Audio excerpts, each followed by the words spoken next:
Welcome to a special edition of Legal AF Meets Court Accountability Action. We're so pleased to have two tremendous guests here. We're going to talk about a new scandal involving Sam Alito. No, don't adjust your dial. We're not going to be talking about the German fake princess. We're going to talk about Italian royalty and Sam Alito and how that's corrupted him on the United States Supreme Court. We're joined by Alex Aronson and Lisa Graves of Court Accountability Action, of course, and we've got Nina Burley, who has written an article for New York Magazine that we're gonna discuss in more detail, and we're joined also by a professor at Princeton, Katie Chenoweth, who's also an investigative researcher. Welcome all to our show. Thank you. Thanks, Michael. Why don't we kick it off? Nina, you got a great new article that's out in New York Magazine. Why don't you tell everybody what it is, and then we can backfill from there. Thank you. Well, I wrote it. It's kind of related to a piece that I did a few weeks ago on the Opus Dei Catholic takeover of the Washington conservative elite. Alito is not Opus Dei, but he's certainly Opus Dei connected.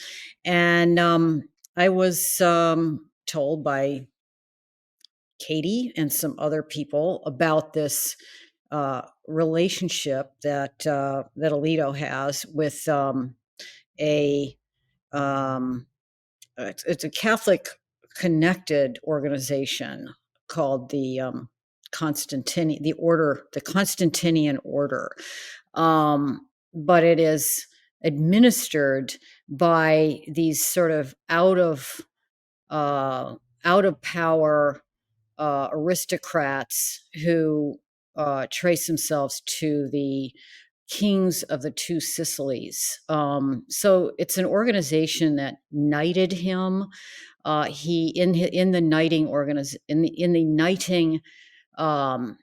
process, he pledges an oath to basically the Catholic Church, but because it's administered by a private organization, he's also sort of pledging an oath to these neo-monarchists. In Europe, it's not something that Americans are really familiar with, but in Europe, there's this whole sort of class of people who are hereditary or claim to be hereditary nobility, and they're out of power. And some of them would really like to be back in power and in power as monarchs. And the people who run the Constantinian Order, the Bourbon Two Sicilies family, are they've inherited wealth, but their wealth actually is from weapons companies at this point.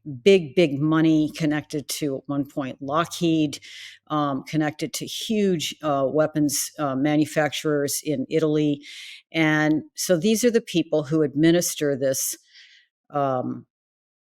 it's medieval level kind of, they wear capes, they wear a blingy giant cross, and it just sort of fits in with everything else that we know about Justice Alito, which, in the Dobbs decision, he references a 16th century, I believe, get my centuries right, Katie, you can correct me, kind of a 17th century, thank you, witchcraft, a witch hunting 17th century judge to give credence to his outrageous invasion of women's health care, for which women are literally dying. That's another part of the conversation that we can have. But he took this knighthood in 2017. The cape itself is worth about €1,000. The blingy cross is worth some hundreds of euros. And we know that he's not going to care that much that we know about this. But, and I'll leave it to the lawyers on this panel, taking that kind of gift and also pledging his allegiance really to this foreign organization, is potentially a violation of the Emoluments Clause. And I think that the lawyers on the panel can talk a little bit more about that. But it's basically in keeping with what we know about some of these people who are at the top of the conservative movement in Washington. They are so far apart from, there are a lot of Catholics in this country, and maybe it may well be the majority religion. I don't know. I don't have the demographics, but there are a lot of Catholics, and these people are not Alito and the Opus Dei connected Catholics in Washington, including J.D. Vance, are not in anywhere near the mainstream. And the American people do not understand exactly how extreme they are until something like an Alito, a Dobbs decision, where you're suddenly gobsmacked that, oh, yeah, well, actually, these people are living mentally in another time. And the knighting of Alito really is just really symbolic of the place that this person holds, where his mind is. It is not in the 21st century.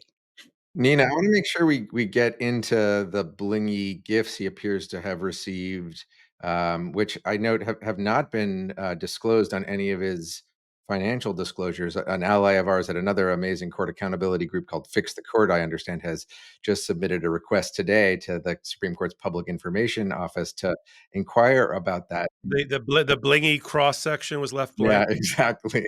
Yeah. That's, I think, section D on the form. Maybe they were just rentals. They were just like, letting them wear them for the afternoon. I guess we'll see. And I want to make sure we get to some of the emolument or the foreign emolument stuff, right? Because I think this does raise a real question of whether Alito violated the Constitution. Folks might remember the foreign emoluments clause in the context of Trump's presidency.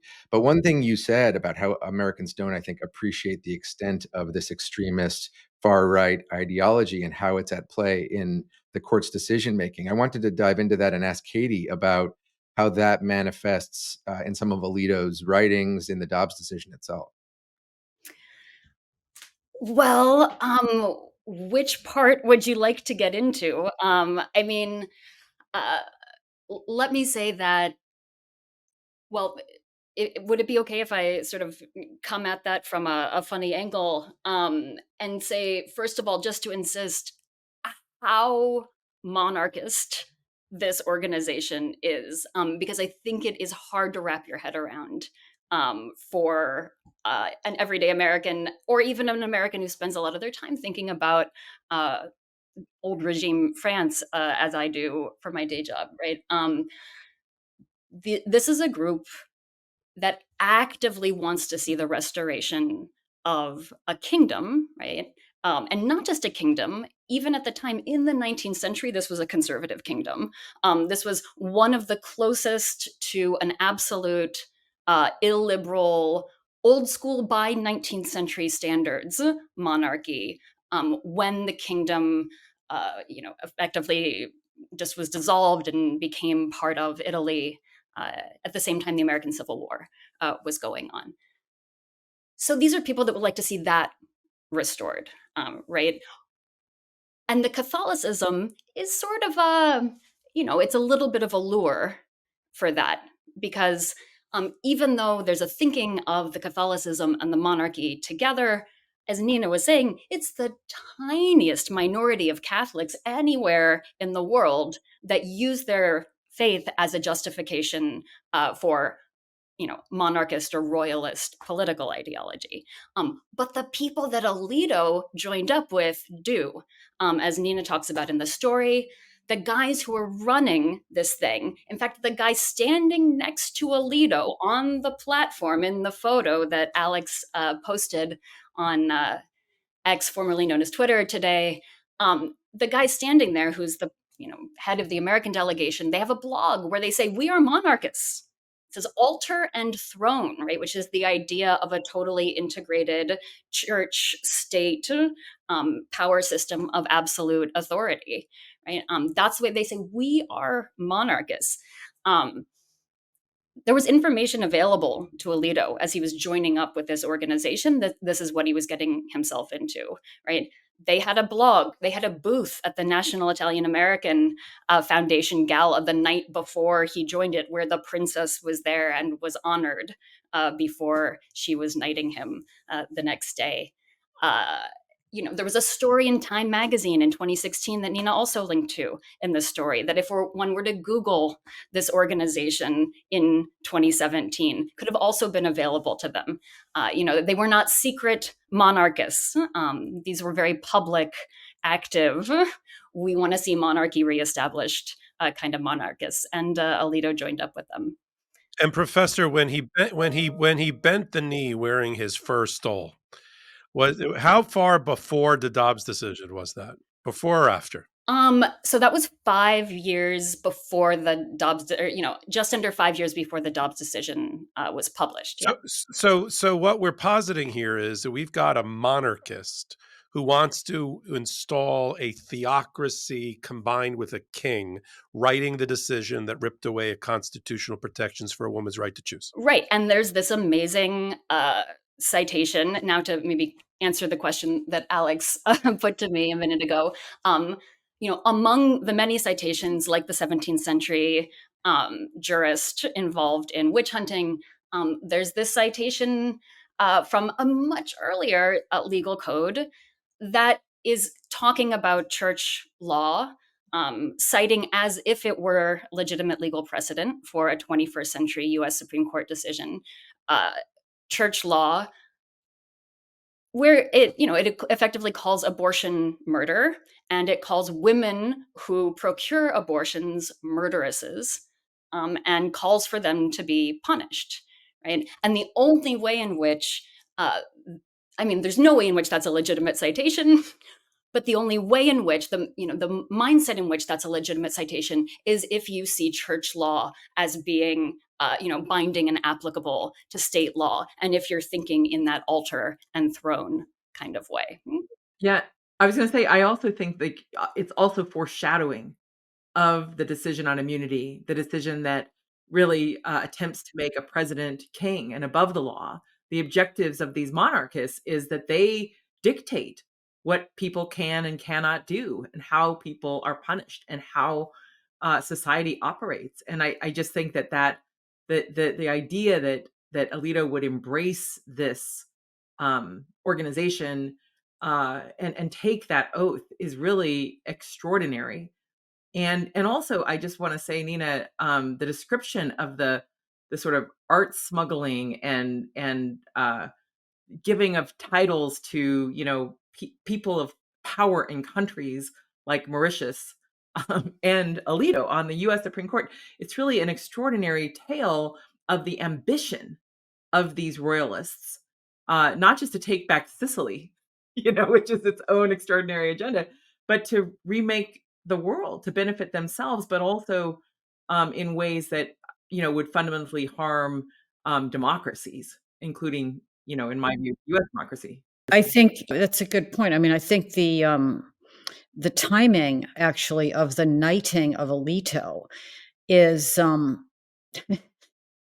it's I don't know if I can get sued for saying this, but it's suspect, because it's within, I think, weeks or months of them getting discovered, the family being discovered to be having removed very valuable pieces of art from Europe into Miami. And, weeks or months later, they're knighting Alito. And we know that they're in this lawsuit that they're engaged in, again, related to the artworks and these hundreds of millions of dollars, that they were trying to move the jurisdiction to Mauritius from the Isle of Jersey, one of the tax shelter islands in the Channel, and that the president of Mauritius was knighted actually twice, maybe once before and once after the movement of the attempt to move the case to Mauritius. So it's not just that they're trying to regain the control over southern Italy. It's really that it's about money, and it's about being able to continue to live this lifestyle, which is as Katie mentioned, they're Italians, but they're really not. They're Instagramming from Saint Tropez and Paris, and they're Euro trashy, expensive lifestyle that their brand, the princess or the wife of the prince is one of her philanthropic jobs is like influencer of the year in Monaco or something. I may have the title wrong, but yeah. So How the they're monarchy has it's fallen. it's about keeping their money and their lifestyle, and their lifestyle is threatened by these, the questions that are being brought up in these cases, and they're fighting over artwork with the family members. And but I have a question for you, Katie, because when we're talking about this combination of religion and monarchy, I always, and I'm not a historian, but I always assume that there's some point in history where that was the way that these I always assume that's like the feudal era or like medieval. But what, I mean, how far back are we going with these people this priest king who's sitting on the highest court in our land? How far back is his mind traveling and trying to pull us to? Where are we headed? The Well, 11th century? yeah, I mean, I'll tell you, one of the things that I find most alarming, especially if you put together what we now know about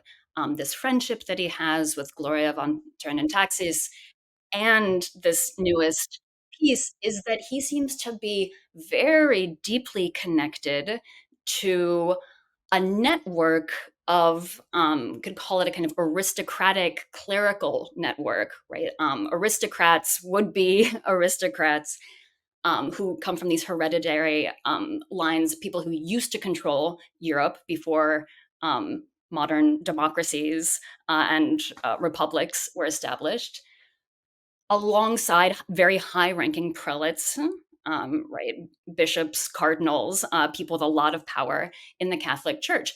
And that network of aristocrats and clerics controlled a lot of Europe until actually pretty recently in some places, right? I mean, famously, in France, it's the French Revolution puts at least a first end to that. Incidentally, this would-be prince, who Alito, sat there and was knighted under the authority of, and who is the so-called sovereign of this organization, is, I'm not sure if this made it into the story, Nina, a direct descendant of the kings of France. He's a direct descendant of Louis XIV of Versailles, whose palace is the same size as Princess Gloria's, about 500 rooms.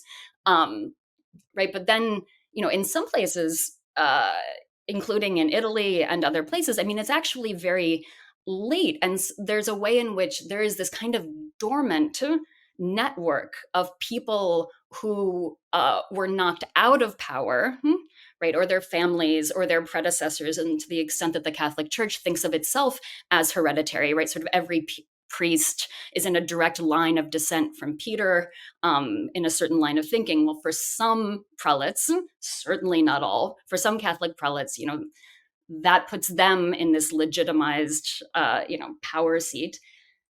And, democracy took things away from them.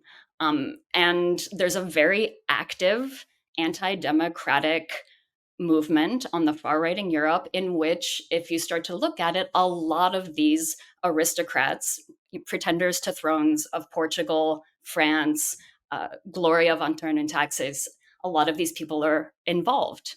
Habsburgs are right in there as well. And it's pretty alarming to see a US Supreme Court justice so close, not just to one person, but then it starts to look like a whole network. And it's a structure of authority that goes back to those 11th century citations from Dobbs, but also is this kind of distressingly recent memory too, I think, in Europe, at least, even though it's very formal. Alex, let me jump in with a question for Katie and for Nina. So, and I'd asked this of you and Lisa when we did the thing, or Lisa at least, about the Taxis princess. So when Alito, fresh off his victory in the Dobbs decision, off a term that had completely dismantled the separation of church and state, first stop on the victory tour for Sam Alito is being hosted by the University of Notre Dame in Rome, right? Hopefully, you're going to tell me some of these same people were in the room, in which he's there on behalf of Notre Dame's Religious Liberty Institute, giving a speech, yucking it up in a little chuckle fest about ripping away a woman's right to choose. And at the end of the speech, I have it here in Rome, he says in reference to scripture, quote, "The champions of religious liberty who go out as wise as serpents and as harmless of doves can expect to find hearts that are open to their message." I now understand what this stew in his mind is generating these observations, these references in his work. And it's at the time I was like, well, he's a D word. He's a I almost used a bad word. He's an a-hole for going to Rome and doing that and laughing it up about what he just did to women and the religious liberties and all that. But now it for me, it all comes together in listening to Nina's reporting and your research about where this is coming from and what a dangerous precedent it has set for somebody to occupy, one of the 9 most powerful positions in American government. Yeah, I mean, I think it's pretty legitimate to read that speech as a call for conversion, universal conversion that somehow has the force of law. I think there's something of that in there, right? Because that speech in Rome before a very friendly, friendly to this message audience, with people who maybe would have more to do with Nina's last story for New York Magazine on Opus Dei. That speech says you cannot sufficiently guarantee religious liberty through positive law. He says this at a certain point, right? Just on principle, you're never going to be able to allow all forms of religious liberty, like human sacrifice, right? And so it has to be left open enough that then, if judges are not friendly enough, they're going to be able to turn around and restrict what we people in this room in Rome would like to see, who are not just Catholics, right, in that room, but religious sort of fundamentalists of all kinds. And then, but he's really not interested in any other religion in that speech, right? He's despairing that a little boy in Germany doesn't recognize the cross, right, and doesn't recognize Christ on the cross. He's looking forward with great hope to China, where he sees, the promise of Catholicism and the, union of faith and reason being recognized in China. And then when he ends with a biblical, he quotes Augustine there, he quotes scripture, and right next to that is the call to go out and convert all nations, right next to it. It's through the heart, right? It's the heart that has to be convinced, and that very clearly is pointing towards, gesturing towards a universal conversion. The only thing that will guarantee religious freedom for us is when everybody believes what we believe, right? The one truth. Just to hop in, I think it's striking, and we know from that recording that came out earlier in the year about how Sam Alito is thinking about this election and the stakes of what are before us, and sees the world as bifurcated into 2 sides, and one side's going to win. And he's part of a 6 justice majority. And I don't think it's right to kind of for us to even just be focusing on Alito himself, right? Because he's got these other allies. All of them have these close connections to Leonard Leo, who was involved in their placement on the bench, who have been along for the ride in the destruction of the establishment clause that prohibits laws respecting the establishment of religion, the erosion of the separation of church and state, attacks on women's freedoms, the movement toward monarchy that Lisa highlighted. And so, I think this history, this context that you're both outlining for us, I think it really underscores the extent to which they see this as sort of like an existential battle. And that, really calls on us as believers in democracy. Because we're talking so often about democracy being under threat, but it's literally this, right? And it kind of ties to this emoluments issue too, right? Because the founders were rejecting a monarchy, right? And they included very specifically and intentionally in the Constitution this provision that restricts federal officials like Alito from accepting gifts and foreign titles of nobility from kingdoms and foreign princes, just like the ones he has aligned himself with and sworn oaths to, serve.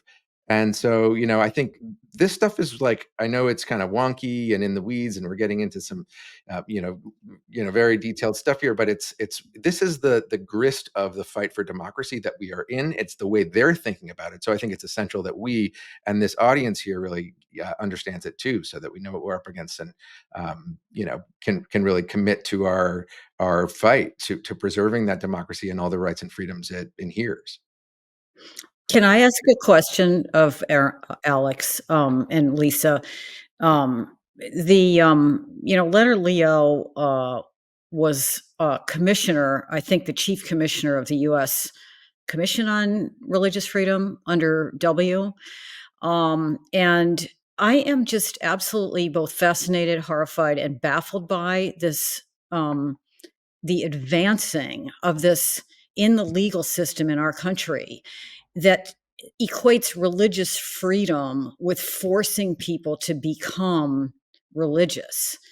Can you address like how did we get from, I mean, it's just absolutely Orwellian, the upside downness of it. And where does this, I mean, we don't need to go all the way into, but it's not that these people didn't just come out of nowhere. Like, this has been going on for 20 years or more. Like, where does this religious freedom concept enter the legal system? And then where's the pushback going to come from? Because it has to come. I mean, we are not a theocracy, right? And I can write these articles as much as, every other week, and we can talk about this every other, weekly, but we're inches away from them. Apparently, I mean, we got 6 of them turning religious freedom into something that is absolutely the opposite of freedom. We're already there. I mean, women already are there. Yeah, I mean, it really is extraordinary. And I was going to say that, that trip from that clinic at Notre Dame, that's a clinic that Leo has been funding, as Heidi Presvilla reported in Politico about several months ago. When you kind of put the sequence together, what you see is that activity. You see Leonard Leo giving a speech that was very similar to Alito's speech at the Opus Dei headquarters in Washington at CIC, the Catholic Information Center, where he basically calls anyone who disagrees with him barbarians who are under the influence of the devil. It's really extraordinary rhetoric. And he talks about how, in essence, they're in this battle against evil. When you draw that lens back and look at this architecture, what you see is that they've redefined freedom to worship from a shield into a sword to attack women's equality, to attack the ability to marry the person you love in a civil society, not in a theocratic state, but in a secular society like America. They believe, and they have pushed forward this very aggressive notion of religion that sees the ability of other people who practice other faiths or don't share their faith or have any faith as somehow being an affront to their religion, to their freedom of worship, that anyone else gets to marry who they love, that anyone else gets to access contraception or abortion services. It is so twisted, but it is integral, not to use that word unpurposely, but it is integral to their agenda, to this Leonard Leo agenda that has been backed by billionaires to capture the Supreme Court and other levers of power.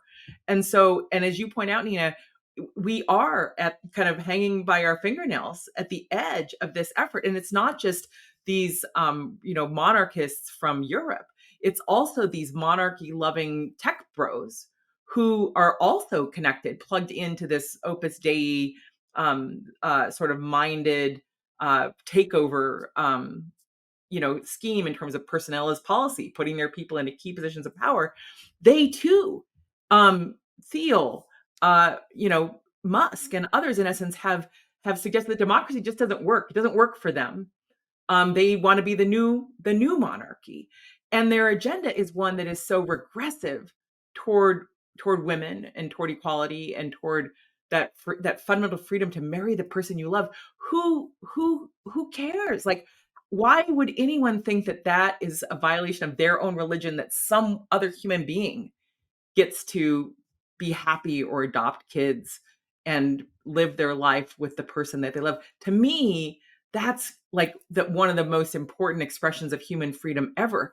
If you cannot be with the person you love, another adult who loves you for your life, what freedom do you really have? And so they have made this into a sword, perhaps a sort of Constantinian sword, to assault our freedoms.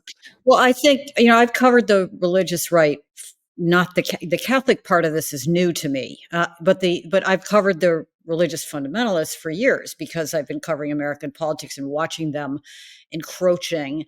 And what you see is that they have for a very long time been claiming that they're persecuted. I mean, that's one of their, it's their constant claim. They're under attack. They're under attack. We're not being allowed to, and that's then where you get from they're under attack to now we need to install religious freedom, aka the freedom of us to tell you how to live your lives. And I just think it's just mind boggling. I mean, they're the most protected. I always say the white conservative Christian Americans are the most defended human beings on planet Earth. So what is it that they're feeling so threatened by? Well, what they're threatened by is that, and this is they people who studied Robbie Jones, who studies religion and demographics, they're losing their young to what you're talking about, Lisa. They're losing their young to, they're transgender, or they're gay, they're marrying, our kids are totally fine with that. And it's not just my kids, it's kids everywhere, people, 20-year-olds. This is a different world they're entering. And so part of this is a mad, crazy, panicking backlash that maybe will survive it. But again, it's up to Alex and Lisa and, people who understand how to wrest the legal system back. And it really is it's a Manichaean struggle. I don't like to think like that. That's how they think, but they've set it up that way. Yeah, I think you're totally right, Nina. And I think that it derives, that sense of grievance derives from a lot of what we're talking about here. This belief in monarchy, in this kind of social order at which they believe they should be at the top. And democracy has produced something else, right? Something where people like Sam Alito are asked to, provide accounting for the gifts he's getting in compliance with the law. Has to be held accountable for, breaking his oath to the Constitution, for associating himself with this kind of stuff. And I think the points you raise about religious liberty and the ways in which that idea has been sort of propagandized, this idea of sort of grievance and victimization, it's not unlike what they're doing with the phrase election integrity now in the context of this election, where they have weaponized the idea of election integrity to sow chaos and distrust in our elections. And they are, in fact, the ones who are, through these same dark money channels, working to undermine our elections and subvert our democracy. And so you're exactly right. I think it's been far too long that we've allowed this these justices and these interests to seize these levers of power, and it is now time to take them back. I think having conversations like this, equipping more and more Americans with these understandings so that they can start to pull the levers of democracy to make sure that elected representatives are there for them and are willing to push back against these types of abuse of power. We're going to be on the case for sure on this Alito story, working to put pressure on Congress to do something, to look into this emoluments question, to look into these disclosure questions. And the Legal AF audience, we really encourage you to get involved, reach out to your members of Congress, get involved with our work. Thank you guys so much for joining us. This was incredibly interesting and rich discussion. Really grateful for everybody's efforts and for your work on this, Nina, for your incredible research, Katie. Till next time, don't forget to like and subscribe to Legal AF. We are thrilled to be here with you, and we'll see you next time. In collaboration with the Midas Touch Network, we just launched the Legal AF YouTube channel. Help us build this pro-democracy channel where I'll be curating the top stories at the intersection of law and politics. Go to YouTube now and free subscribe at Legal AF MTN. That's at Legal AF MTN.